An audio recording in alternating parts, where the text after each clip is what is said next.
Bonjour, bonjour à tous les auditeurs de Live Doctors. Nous sommes aujourd'hui à l'hôpital Saint-Antoine et nous avons le plaisir d'être accueillis par le professeur Bruno Stankov. Bonjour monsieur, Bonjour. vous êtes professeur de neurologie à l'hôpital Saint-Antoine, vous êtes directeur d'une équipe de recherche à l'Institut du cerveau et de la moelle épinière à la Pitié-Salpêtrière.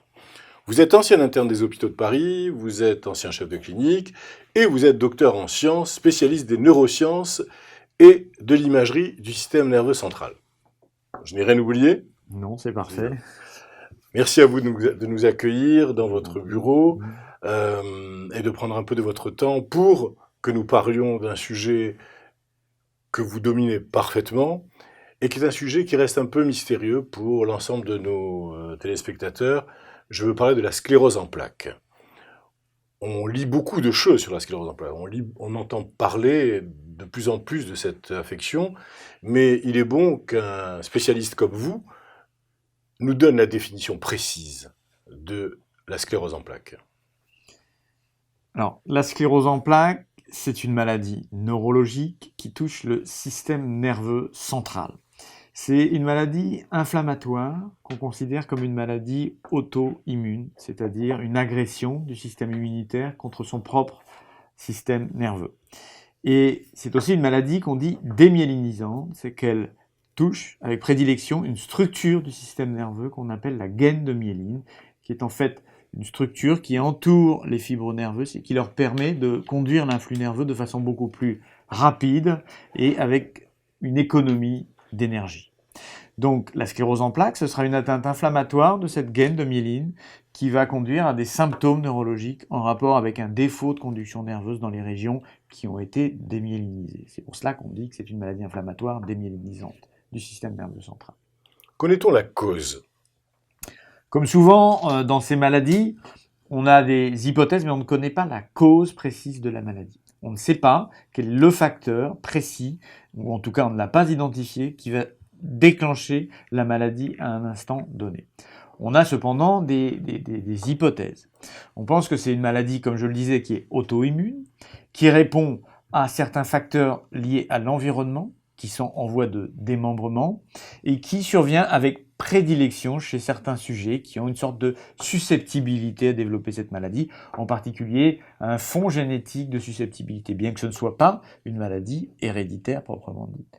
Donc sur un fond de susceptibilité, on aurait des facteurs d'environnement qui pourraient être des facteurs infectieux, qui pourraient être des facteurs liés à l'ensoleillement par exemple, liés aux habitudes de vie, qui vont faire qu'à un moment donné se déclenche un épisode de démyélinisation inflammatoire. Mais cet épisode de démyélinisation inflammatoire ne répond pas à une cause unique. On n'a pas trouvé par exemple une bactérie ou un virus responsable de la sclérose en plaques. Et après, c'est une maladie qui est chronique, qui va donc évoluer avec des rechutes et une continuité dans le temps sur de très longues périodes. Donc polyfactoriel, Oui. dans l'origine, et puis une chronicité qui va s'installer progressivement. Absolument. Avec une particularité, c'est donc une maladie chronique, et c'est une maladie qui touche des sujets jeunes. La médiane ou la moyenne de survenue, c'est aux alentours de 30 ans. Donc c'est quand même une maladie de sujets très jeunes, et qui va donc durer pendant des années, voire des dizaines d'années, puisque les patients atteints de cette maladie, finalement, conservent la maladie, même si elle a des modalités évolutives variables avec le temps. Elle ne se présente pas toujours de la même manière. Mais ils vont toujours garder cette maladie qu'on appelle une maladie chronique qui va durer très longtemps. Sur le plan épidémiologique, le nombre de patients est important en France ? Oui, quand même. On considère à peu près la prévalence, c'est-à-dire la fréquence dans la population générale de 1 pour 1000. 1 pour 1000, ça nous amène à une population de 80 000 à 100 000 patients atteints en France. Alors, on est en train de réestimer un peu ces chiffres, peut-être qu'ils sont encore un peu à la hausse, mais voilà à peu près l'ordre d'idée. 80 000 patients en France, 2 millions à 2,5 millions dans le monde. Donc c'est assez fréquent tout de même. C'est une maladie fréquente. C'est une maladie fréquente. Et donc que nous pouvons rencontrer régulièrement dans nos cabinets médicaux. C'est une maladie qui est rencontrée assez régulièrement, même en médecine générale. Chaque médecin est amené à voir des patients atteints de cette maladie, d'autant plus que comme ces patients vont vieillir avec cette maladie sur des périodes prolongées, sont souvent amenés à les consulter. Alors, quels sont les signes diagnostiques majeurs de la sclérose en plaques? Alors, la sclérose en plaques, en fait, c'est une maladie qui va donner des lésions dans le système nerveux qui peuvent toucher des régions très différentes du système nerveux. Et en fait, il n'y a pas une région principalement touchée. On peut avoir le nerf optique qui est touché, on peut avoir des régions du cerveau, on peut avoir des régions qui coordonnent l'équilibre des patients, qui coordonnent la motricité, la sensibilité. Et donc, en fonction du siège de la lésion, on va avoir un symptôme en rapport. Du coup, les symptômes de la maladie sont des symptômes qui peuvent être éminemment variables en fonction de la localisation de la lésion. Et donc, les plus fréquents sont des symptômes de type sensitif. On va avoir des fourmillements anormalement soutenus, ce qu'on appelle des paresthésies, parfois un peu douloureuses, ou alors une diminution de la sensibilité. On peut avoir une atteinte de la motricité d'un membre, de plusieurs membres, une faiblesse, une fatigabilité, parfois même une paralysie qui peut être transitoire ou plus ou moins durable. On peut avoir des troubles visuels aussi.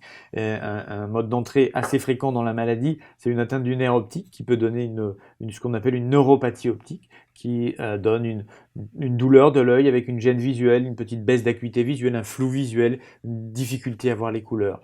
Alors, la description que je fais n'est pas exhaustive. On peut avoir bien d'autres symptômes encore, mais tout ceci, il faut comprendre que c'est en fonction de la localisation de la lésion qui va être responsable d'une poussée. La poussée étant souvent une des caractéristiques de cette maladie. Vous nous avez parlé des symptômes les plus visibles. Oui. Y en a-t-il de plus difficiles à détecter? Oui, c'est une maladie qui est caractéristique pour ça aussi. C'est que, comme on a vu, elle affecte des sujets jeunes, et une partie de la symptomatologie pourrait être considérée comme non visible de l'extérieur. Le symptôme le plus fréquent de cette maladie, c'est la fatigue. C'est une fatigue chronique, et c'est une fatigue qui n'est pas votre fatigue parce qu'il est un peu tard, qu'on a parlé un peu et que voilà, la journée était fatigante. C'est une fatigue sans cause, fatigue neurologique, au moindre effort, dès le matin au réveil, etc. Et c'est un symptôme qui est difficile à faire comprendre à l'environnement, à l'entourage personnel, à l'entourage professionnel. Mais c'est un symptôme potentiellement invalidant et qui va limiter les patients dans leur activité quotidienne. Évidemment, c'est une maladie où on peut quand même travailler, on doit être actif normalement, mais on est soumis à cette fatigue. Et ce qu'on conseille pour cette fatigue, c'est certes de se reposer, mais aussi d'avoir une activité physique régulière qui finalement réentraîne un certain effort et permet de contrecarrer au mieux cette fatigue. Mais c'est un symptôme très fréquent, c'est le plus fréquent au final dans la maladie.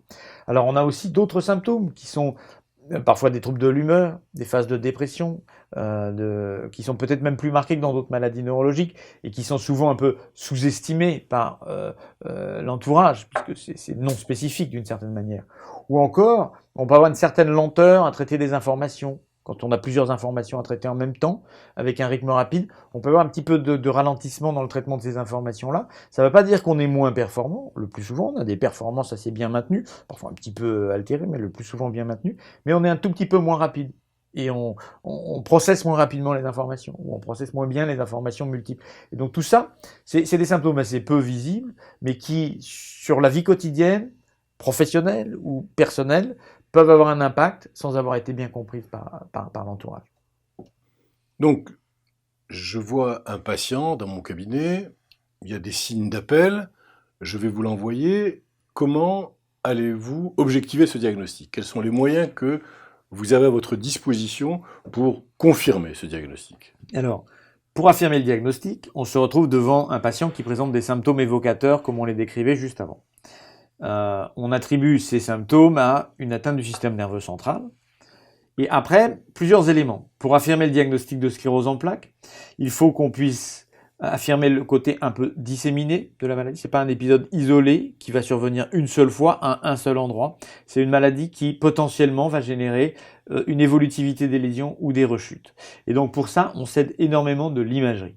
Et en imagerie, on utilise aujourd'hui l'IRM qui montre avec une très bonne sensibilité les lésions, donc les plaques de la maladie, qui sont disséminées dans le système nerveux, en particulier dans les régions qu'on appelle de substances blanches, là où il y a beaucoup de myéline dans le système nerveux. Et donc on peut voir ces plaques dans le cerveau, mais on peut aussi les voir dans la moelle épinière. Donc on s'aide de l'IRM du cerveau et de l'IRM de la moelle épinière pour faire ce diagnostic. On peut s'aider d'autres examens, parfois, pas toujours, quand on en a besoin, la ponction lombaire, qui montrent un petit peu d'inflammation, ou encore certains examens de neurophysiologie qui montrent que finalement, le système nerveux conduit moins rapidement que normalement du fait de sa démyélinisation. Donc on s'aide de tous ces examens et on confronte ces examens à la situation du patient, à l'éventuelle évolutivité des symptômes pour arriver à un diagnostic qui aujourd'hui se fait très rapidement. Autrefois, on faisait le diagnostic après plusieurs années d'évolution de la maladie. Aujourd'hui, le diagnostic se fait parfois dès le premier symptôme. Ce qui m'amène à vous poser cette question. Est-ce que plus vite nous ferons le diagnostic et mieux ça sera pour le patient et plus vite on pourra commencer à l'aider? Alors, on pense que oui.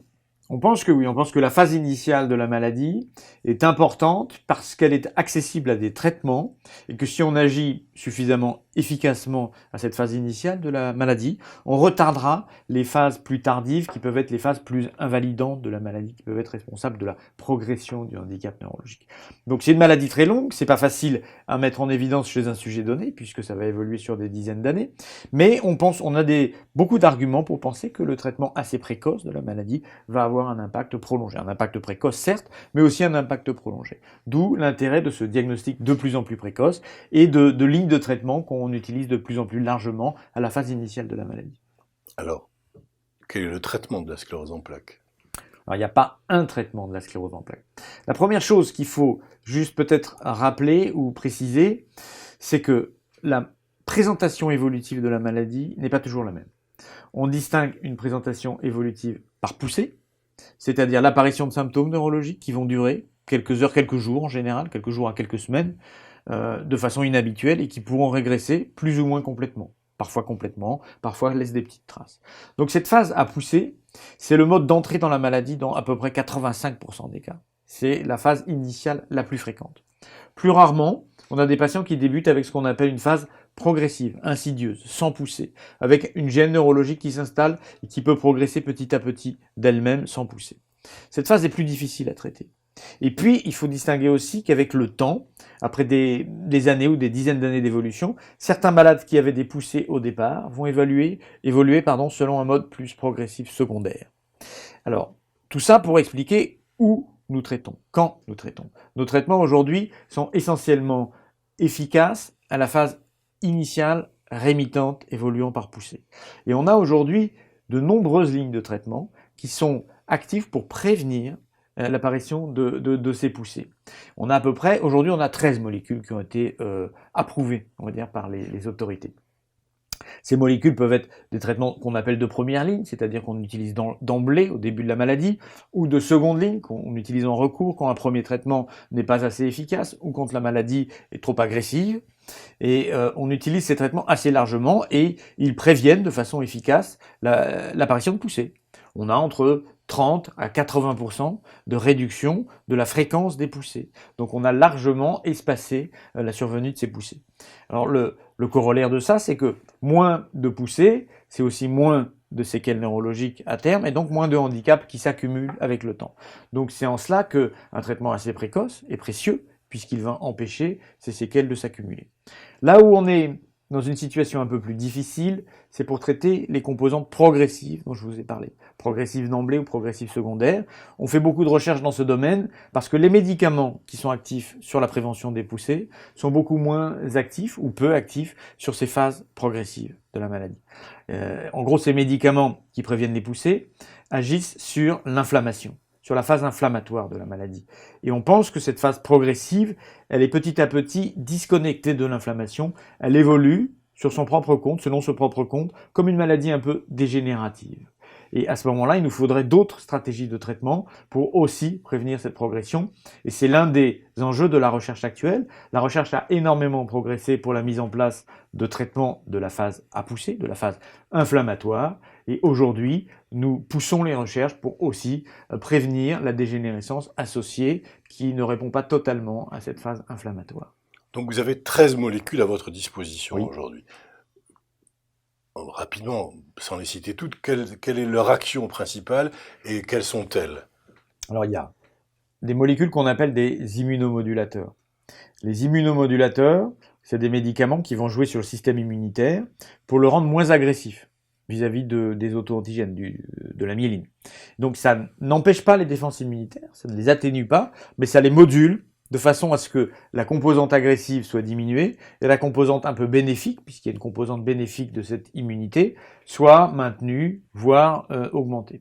Alors on a plusieurs lignes de traitement d'immunomodulateurs, plusieurs noms de molécules, je ne sais pas s'il faut rentrer dans le détail, il y a des interférons, il y a l'acétate de glatyramère, qui sont des produits qu'on s'injecte par voie sous-cutanée ou intramusculaire, et puis depuis peu, il y a aussi des traitements qu'on peut prendre par comprimé et qui aussi modulent le système immunitaire. Et puis on a des médicaments qui sont plus des médicaments qu'on appelle immunosuppresseurs. C'est-à-dire qu'ils vont diminuer globalement les défenses immunitaires. Ils peuvent être responsables d'une immunodépression plus ou moins marquée. Et dans ces immunosuppresseurs, on a des médicaments qui sont des immunosuppresseurs larges, donc qui vont lutter contre toutes les défenses immunitaires, et qui sont souvent des traitements assez lourds, intensifs, qu'on réserve à des formes un peu agressives de la maladie. Et puis on a des immunosuppresseurs qu'on appelle des immunosuppresseurs plus ciblés, qui vont lutter de manière spécifique sur un mécanisme particulier de défense immunitaire. Ça peut être par exemple l'entrée des cellules inflammatoires, des cellules immunitaires, dans le système nerveux central. On bloque cette entrée. Et on a un anticorps monoclonal qui bloque cette entrée, qui s'appelle le natalizumab, qui est très efficace dans les formes assez actives de maladie. On a aussi des médicaments qui bloquent la circulation de ces cellules immunitaires, qui les séquestrent d'une certaine manière dans les organes lymphoïdes. Ils sont rangés dans les ganglions lymphatiques, et ils n'en ressortent pas, du coup ils n'atteignent pas le système nerveux central. Et donc on a une molécule qui s'appelle le fingolimod qui vise aussi ce type de mécanisme. Donc vous voyez, on a des mécanismes d'action différents qui tous, au final, concourent à diminuer l'activation inflammatoire agressive, soit en la modulant, soit en l'écrasant, soit en la ciblant de manière spécifique. Et on a de plus en plus des anticorps qui vont se diriger contre les cellules qu'on considère comme pathologiques. Ça peut être par exemple des anticorps contre les lymphocytes B qui sont en cours de développement ou contre les lymphocytes en général. Et donc ça donne des thérapeutiques relativement efficaces puisqu'on cible directement toutes les cellules supposées à l'origine de la réponse inflammatoire. Je rajouterais, si vous permettez, en reformulant bien mal ce que vous venez de dire, qu'en fait aujourd'hui, il y a des traitements, oui. Il y a beaucoup d'espoir oui. dans ce traitement, plus tout ce dont vous avez évoqué, c'est-à-dire l'avenir. Mais ce qui me semble intéressant aussi, c'est que pour chaque patient, vous avez un traitement particulier. Vous adaptez vos différentes molécules, tout ce que vous avez, à chaque patient. Et ce ne sont plus des traitements standardisés.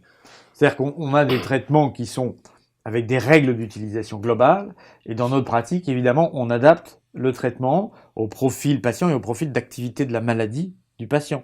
Ça veut dire qu'un même patient, au cours de son histoire, pourra avoir, lors d'une phase, on va dire, plus tranquille de la maladie, un traitement plus tranquille, plus de première ligne, et à un moment donné, si la maladie s'aggrave pour une raison qu'on ne comprend pas très bien, mais devient plus menaçante, on peut changer le traitement et on l'adapte. Et bien sûr, notre but est toujours d'adapter le traitement au profil de la maladie pour obtenir le maximum de bénéfices avec le minimum de risques, bien évidemment.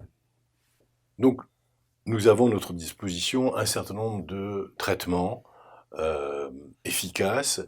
Y a-t-il des effets secondaires liés à ces traitements ? Alors, vous évoquez deux mots qui sont souvent indissociables. Vous évoquez efficace et effet secondaire. On n'a jamais de traitement efficace avec zéro effet secondaire. Donc oui, il y a forcément quelques effets secondaires. Alors, comment voir les choses ? Il y a des effets secondaires qu'on va qualifier plus de confort, des effets secondaires un peu inconfortables. Quand on s'injecte un médicament comme un interféron, on va ressentir des effets comme un syndrome pseudo-grippal avec de la fièvre, des courbatures, des frissons. On va essayer de lutter contre ça pour que justement cet effet soit acceptable. C'est un effet assez fréquent, mais qui diminue avec la persistance du traitement et qu'on gère assez bien. Et donc, beaucoup de traitements, on ne va pas les lister bien évidemment, ont des effets secondaires un petit peu inconfortables. Ça peut être tantôt des effets liés aux injections, avec une gêne de la peau, avec la répétition des injections, des rougeurs sur la peau. Ça peut être des troubles un peu digestifs, des nausées, un peu mal au ventre, des choses comme ça. Ça peut être des sensations comme des maux de tête, des choses comme ça. Donc ça, ce sont des effets secondaires de confort avec lesquels on essaye qu'on essaye de gérer au quotidien et qu'éventuellement on prévient au quotidien par exemple un peu de paracétamol pour éviter certaines douleurs, etc. Et puis on a des effets qu'on va qualifier secondaires un peu plus sévères ou des risques potentiels qui sont beaucoup plus rares mais qui sont associés à des efficacités plus importantes de traitement. Et donc un traitement dit très efficace ou un peu intensif a toujours quelques risques. Et plus on augmente l'efficacité, finalement plus apparaissent ce genre de risques. Alors ça peut être des risques vis-à-vis de certaines infections. Et on a vu par exemple des infections herpétiques plus fréquentes chez des patients qui prennent des traitements qui diminuent les défenses immunitaires. Et ça peut être aussi certaines infections qui normalement sont contrôlées par l'organisme et qui, on va dire, exceptionnellement, c'est très très rare, mais vont pouvoir se réactiver parce que les défenses immunitaires ne sont plus suffisamment compétentes.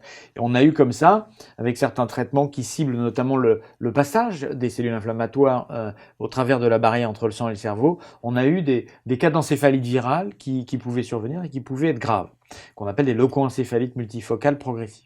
Et du coup, quand on utilise ce type de traitement, on a adopté des stratégies extrêmement précautionneuses de prévention de ces complications, où d'abord on met en évidence le contact antérieur avec le virus potentiellement pathogène, et puis on surveille de manière extrêmement proche les patients, on stratifie leurs risques pour minimiser au grand maximum la fréquence de ces complications et bénéficier au mieux de l'efficacité du traitement tout en évitant ce type de risque. Mais certains risques peuvent exister, du coup on doit mettre en place une surveillance assez rigoureuse. Une surveillance accrue en fait, puisque en fait chaque patient reçoit un traitement qui lui est propre et il y a un suivi qui vous permet, vous, d'adapter à chaque stade de la maladie, de l'évolution de la maladie, les différents traitements avec cette surveillance que vous évoquiez. On adapte en fait en fonction de l'efficacité qu'on attend, c'est-à-dire si vraiment la maladie est une grande menace, il faudra quand même traiter suffisamment fort chez la proportion de patients. C'est assez rare que la maladie soit agressive. C'est 10% des patients ont une phase un peu agressive de maladie. Mais dans ces cas-là, il vaut mieux pas laisser trop évoluer la maladie. Et on peut admettre un certain risque, mais à ce moment-là, il faut monitorer de très près ce risque pour être le plus prudent possible. Dans d'autres cas, on considère qu'il n'y a pas de raison de traiter avec un traitement trop intensif. Et à ce moment-là, on n'accepte pas du tout de risque et on prend un traitement qui est dénué de risque. Quel est le mode d'évolution de la maladie? Quelles sont les complications de cette maladie? Alors, premier mode évolutif, c'est une grande variabilité.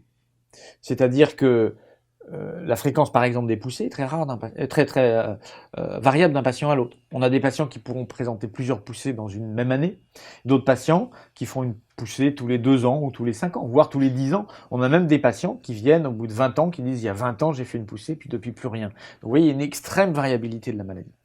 Alors le point, c'est cette maladie a souvent une connotation assez négative dans les médias, etc. Il faut quand même considérer que c'est un spectre d'évolution qui va du plus bénin au plus sévère. Et en fait, comme je vous disais, les formes graves, c'est peut-être 10-15% des cas, les formes assez rapides. En revanche, on a 20-25% des cas qu'on considère comme des formes mineures, voire des formes quasi bénignes, qui sont appelées par certains bénignes, et qui finalement, avec ou même parfois sans traitement, n'impactent que très très peu la vie quotidienne. Puis entre les deux, on a toutes les variations possibles, des formes avec un certain nombre de poussées, puis des formes quand même un petit peu invalidantes. Après, le point un peu crucial, c'est cette dichotomie, en fait, si je puis dire, entre les poussées, qui apparaissent et qui régressent, avec plus ou moins de séquelles, et puis ces phases progressives que je mentionnais tout à l'heure, où là, le handicap neurologique tend à s'accumuler sans vraiment régresser, et à progresser de façon très insidieuse. Et dans ces phases progressives, c'est là qu'on peut être amené à avoir une gêne au quotidien, qui, dans des cas qui sont loin d'être la majorité, peut conduire à un handicap neurologique important. Et à ce moment-là, exposé à certaines complications, ce que vous me demandiez. Complications puisqu'on marche plus, moins bien, on se déplace moins bien, on est donc éventuellement candidat à faire des complications de l'alitement quand on n'arrive plus à se déplacer, faire des phlébites, faire des problèmes cutanés, moins bien s'alimenter, moins bien s'hydrater, etc. Mais c'est vraiment des formes rares, mineures, en termes de fréquence de la maladie. Le plus souvent, la complication visible de cette maladie, c'est une difficulté petit à petit à marcher, à se déplacer, à être ambulatoire. On peut aussi envisager une des complications qui est importante à diagnostiquer, à dépister, c'est avec le temps les troubles sphinctériens, les troubles à l'élimination des urines, qui peut poser un souci parce que c'est inconfortable d'une part, et d'autre part parce que ça peut exposer à des infections qui se propagent au rein, qui peuvent donner des infections plus générales. Donc ces complications de la vessie, de fonctionnement de la vessie, on les dépiste, on les évalue et on les traite pour éviter qu'elles ne se compliquent après d'autres choses.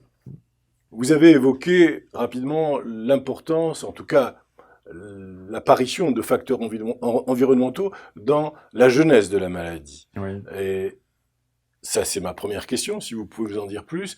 Et la deuxième, qui est le corollaire, est-ce qu'une fois que le diagnostic est fait et que le traitement mis en place, vous avez des recommandations à faire aux patients en ce qui concerne justement cet environnement, ces précautions à prendre?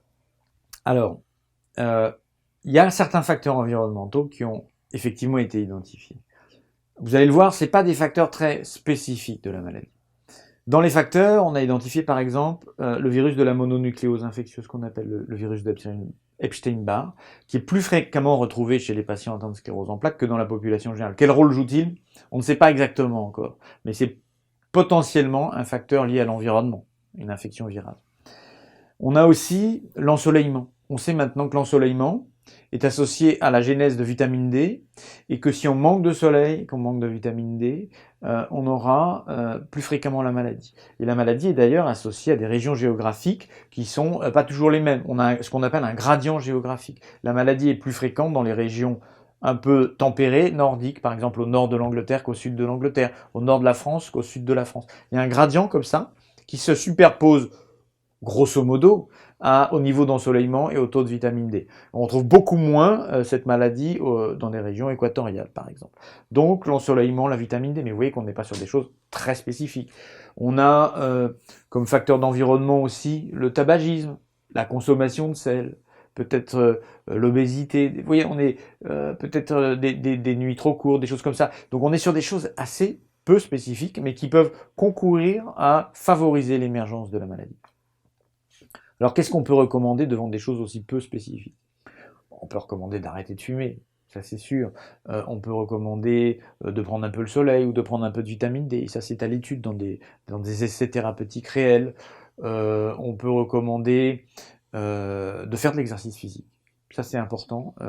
On pense que l'exercice physique ne prévient pas la maladie, mais c'est quand même un facteur qui permet de contrecarrer certains effets secondaires de cette maladie, certains effets délétères, notamment la fatigue, mais peut-être aussi les capacités de régénération quand le système nerveux est altéré.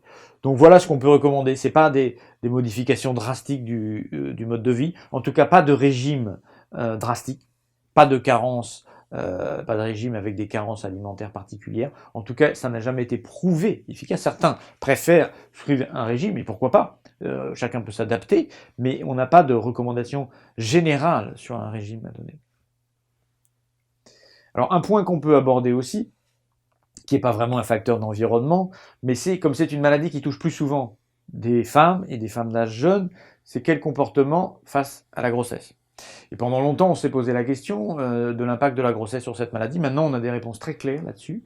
Il n'y a aucune raison de ne pas recommander une grossesse et de contre-indiquer la grossesse chez ces patients. On sait que même la maladie évolue de façon plus favorable pendant la période de la gestation. Et plus la grossesse avance, plus le rythme des poussées de la maladie diminue, avec peut-être une toute petite rattrapette, un tout petit peu plus de fréquence après l'accouchement, mais globalement, la grossesse ne modifie pas le cours évolutif de la maladie, donc aucune raison de ne pas avoir d'enfant quand on a cette maladie. Et donc, une fois que le diagnostic est fait, il n'y a pas de régime particulier, il n'y a pas de recommandation particulière. Pas de régime réellement prescrit. On recommande, comme pour tout le monde, de ne pas fumer, de faire de l'exercice, d'éviter des régimes excessifs, trop de sel, voilà. Mais au-delà de ça, non, pas vraiment. Donc une hygiène de vie correcte. Voilà, une bonne hygiène de vie contribue à mieux vivre la maladie, ou en tout cas à la rendre moins évolutive. Je voudrais aussi vous poser une autre question. On a beaucoup parlé, et on a beaucoup lu, de l'émergence de cas de sclérose en plaques après certaines vaccinations.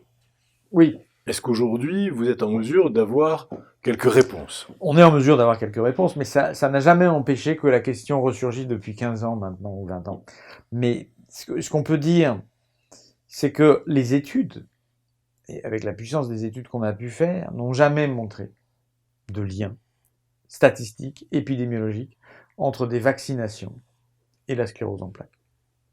Ça n'empêche pas que, dans un certain nombre de cas, on comprend bien que c'est surprenant d'avoir une maladie qui débute dans les mois qui suivent ou dans les semaines qui suivent une vaccination. Mais la maladie peut aussi débuter dans les semaines qui suivent une infection virale, un traumatisme quel qu'il soit, ou n'importe quoi. Donc après, épidémiologiquement, on n'a pas pu mettre en évidence de lien et on pense qu'il n'y a pas de lien. On pense qu'il n'y a pas de lien. Voilà où on en est aujourd'hui dans les recherches. Est-ce qu'une modification du mode de vie, un déménagement, un changement de climat, est-ce que cela peut entraîner chez quelqu'un qui a déjà un traitement pour la sclérose en plaques, type interféron par exemple, est-ce que cela peut accélérer, modifier l'évolution de la maladie? Il n'y a aucune raison d'empêcher les gens de déménager. On n'a pas d'argument pour penser que ce type de changement de mode de vie déclenche les poussées.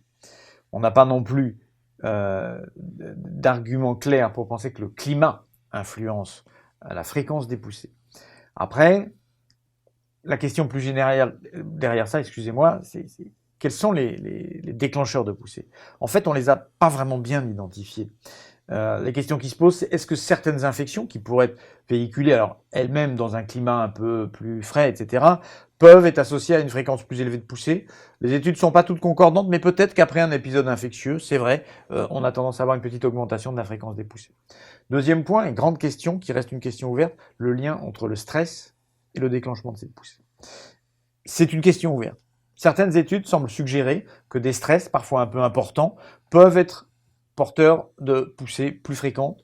D'autres ne vont pas dans ce sens-là. Donc on n'a pas une explication univoque. C'est vrai qu'un certain nombre de patients ont remarqué qu'après un stress parfois un peu marqué, ou une période de stress un peu importante, une poussée est survenue.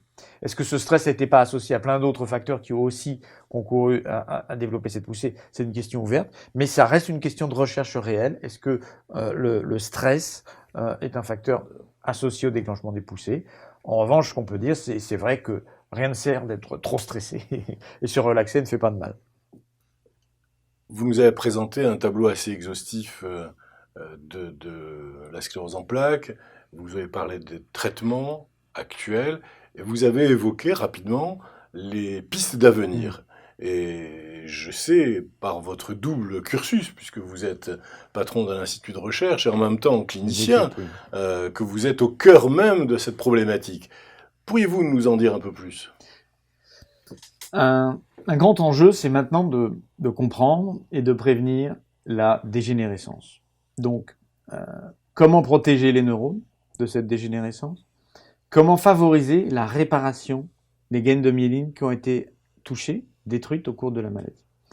Et ça, c'est deux grands axes majeurs de recherche aujourd'hui. Dans le cadre de ces stratégies de réparation, de remyélinisation, de nombreuses recherches ont été effectuées depuis plus de 20 ans maintenant. Et on a beaucoup mieux compris les mécanismes de la destruction des gaines et de leur régénération. Alors pendant très longtemps, ça a été très frustrant puisque on faisait beaucoup d'expérimentations et on se disait un jour ce sera un traitement, mais ça reste de l'expérimentation.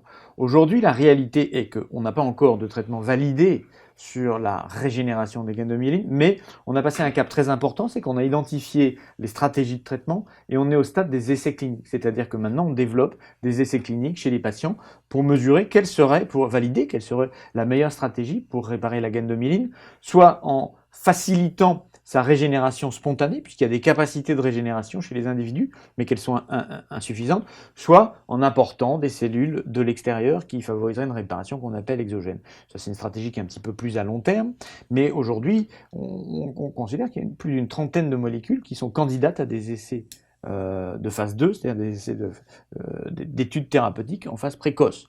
Alors, l'autre question, c'est comment va-t-on mener ces essais thérapeutiques? Et c'est pour ça aussi qu'on développe des outils, des biomarqueurs d'imagerie qui permettraient de mesurer ces mécanismes au sein du système nerveux au fur et à mesure qu'ils surviennent et qui permettraient d'évaluer ces médicaments.